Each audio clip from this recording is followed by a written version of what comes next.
West Indies का स्वॉट analysis भी तो करना है मेरे यार। सो फिर आज की आकाशवाणी इज सुपर लोडेड, तो फिर रोल करो बम्पर।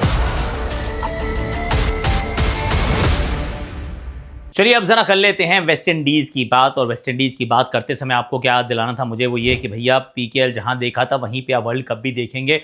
और अब तो इसी महीने शुरू हो रहा है, पहले तुम कहते अगले महीने होगा, अब इसी महीने शुरू होना। और वेस्ट इंडीज की टीम बनी है अच्छी, तो जियो हॉटस्टार पे आ जाइएगा और फट से एक तो सब्सक्रिप्शन ले लीजिए, और वरना स्टार स्पोर्ट्स नेटवर्क पे देख लीजिएगा, क्योंकि कमेंट्री तो मैं वहीं करूंगा। और वेस्ट इंडीज़ मुझे लग रही है अच्छी टीम, और अगर मेरी ओपिनियन आपको अच्छी लगती है तो आप क्रैक्स पे आके मेरी शार्प ओपिनियंस भी ले सकते हैं। ऑफकोर्स ये वाली टीम ने अच्छा नहीं किया था पीकेएल में, मैं क्या के थक गया हूँ, क्योंकि आप मुझे याद कराते रहते हैं हमेशा। पर as I do it always, here is my name, what's in the name, what's the name, name is brilliant. और इनमें कई सारे नाम हैं। वेस्ट इंडीज़ से शुरू करने वाला हूँ कि रीसेंट फॉर्म तो एकदम साधारण है।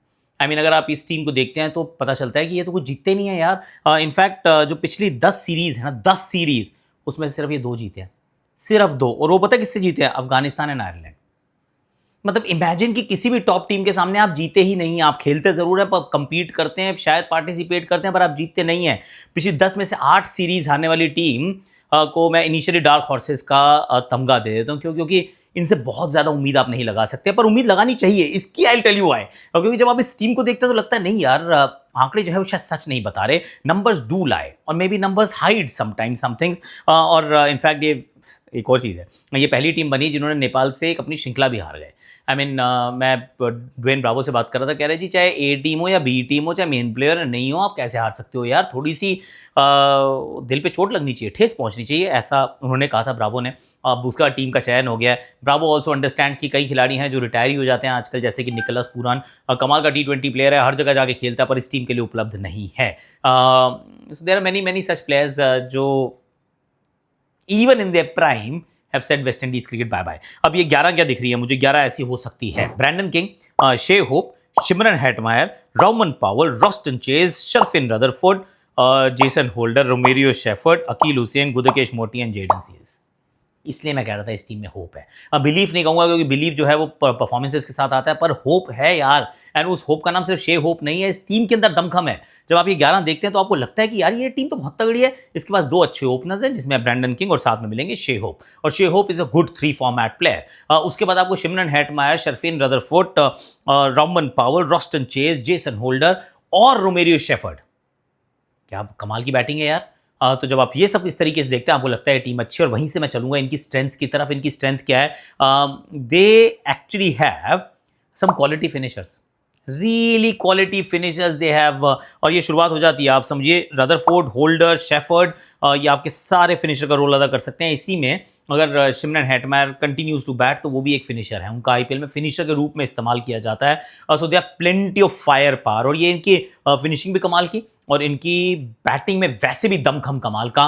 तो बैटिंग के दृष्टिकोण से अगर देखा जाए तो जो 2 टाइम के चैंपियंस हैं, 2016 में तो ये ईडन गार्डन्स में कॉल भी की थी मैंने, यार क्या कर रहा है चोपड़ा, तो वहाँ पे बेन स्टोक्स मार मार धो दिया था। तो वो भी हैं। और T20 स्पेशलिस्ट का बॉलिंग यूनिट भी है, T20 स्पेशलिस्ट का बॉलिंग यूनिट भी है, जिसमें आपको अकील हुसैन नजर आ जाएंगे, आपको जेडन सील्स नजर आ जाएंगे, आपके पास फोर्ड भी हैं, गुदकेश मोटी भी हैं, आपके पास रोमेरियो शेफर्ड भी हैं। तो they have got plenty of T20 experience in general. मतलब क्योंकि इतनी T20 खेलते हैं कि इन सब के पास खूब ढेर सारे एक्सपीरियंस के साथ आ रहे हैं। अब वीकनेस क्या है? मतलब वो जो टिपिकल है, जो ट्रेडिशनल है, अनप्रिडिक्टेबल, वेरी वेरी अनप्रिडिक्टेबल। वैसे ही अच्छी टीम दिखती है पेपर के ऊपर, साथ में अगर सब अपने पोटेंशियल पे खेलें तो किसी टीम को भी धो दें, पर धोते नहीं है ना, ये खुद धुल जाते हैं उतनी। मतलब वो प्राइड नजर नहीं आती है कई बार। So that is one area of concern. बहुत ही अनप्रिडिक्टेबल है, प्रिडिक्टेबली अनप्रिडिक्टेबल है। दूसरा, ये इनकंसिस्टेंट है। एक दिन तो ये यहाँ रहते हैं, दूसरे दिन ही यहाँ गिर जाते हैं। इनफैक्ट एक इनिंग्स में भी आप देख सकते हैं, हो सकता है कि इनिंग्स की शुरुआत बहुत अच्छे से करें और फिर सडनली 3 आउट हो जाए, और आप कहोगे यार ये कैसे हो गया, ये तो मतलब डिफाइज लॉजिक। पर ये चीज़ जो है, इनकंसिस्टेंसी भी इनका मिडिल नेम बन चुकी है।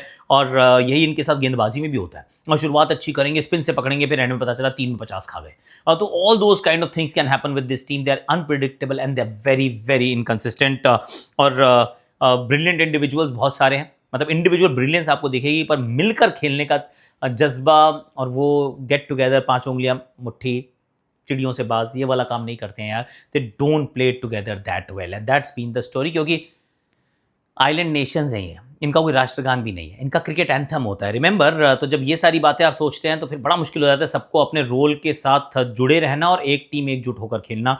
अपॉर्चुनिटी तो बहुत ही खूबसूरत इनका पास्ट है यार। I mean just think about it कि आपने 2 शुरुआती विश्व कप जीते, आप 79 जीते, आप 83 जीते, ये 50 ओवर के वर्ल्ड कप की बात है।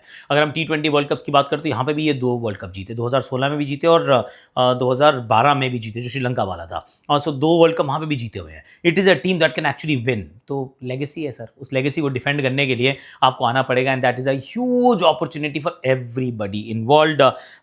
स्ट्रैटेजी क्या रहने वाली है? बल्लेबाज आई मीन इंडिविजुअल ब्रिलियंस पे अभी भी ये शायद ज़्यादा रिलाय करेंगे। जो खेल रहा होगा हो सकता है वो एक ऐसी पारी खेल जाए कि वो सबको ही पछाड़ दे। गेंदबाजी में of course you have to play as a unit, तो नई गेंद से बहुत ज़्यादा मुझे फास्ट बॉलिंग नहीं दिखती है। मुझे लगता है कि यहाँ पे थोड़ा स्पिन का ज़्यादा इस्तेमाल किया जाएगा। रोल क्लैरिटी होगी Romario Shepherd towards the end, Jason Holder से शायद वो काम कराया जाए। गुदकेश मोटी को शायद आप और अकील हुसैन नई गेंद से गेंद डालती हुई नजर आए। तो यू विल फाइंड कि इस तरीके के कुछ रोल्स हो सकते हैं। किस ग्रुप में है ये पहले इस ग्रुप में बांग्लादेश हुआ करती थी, बांग्लादेश नहीं है, उनकी जगह स्कॉटलैंड आ चुकी है। तो मैं कह रहा हूँ England and West Indies to go through to the next round. पर उसके बाद ये पड़ेंगे भारत वाले ग्रुप में, India, Australia, South Africa and West Indies. That is where their journey should end. मतलब पहला राउंड क्रॉस कर देना चाहिए, दूसरे राउंड में इनको जाके थम जाना चाहिए, is what I am thinking. पर predictably unpredictable individual brilliances, they are the dark horses. If they go ahead and they create magic, बहुत मजा आएगा। फिर ये टूर्नामेंट को they light up the tournament and that's what they do and that's what we say for a phenomenal world cricket you need a strong West Indies. So rally around for West Indies, ऐसे कुछ इनका song भी है। तो फिर आपको क्या लगता है? Do let me know in the comment section कि कहाँ जाएगी वेस्ट इंडीज और इस वॉस एनालिसिस से आप कितना इत्तेफाक रखते हैं, रखते हो नहीं रखते हो?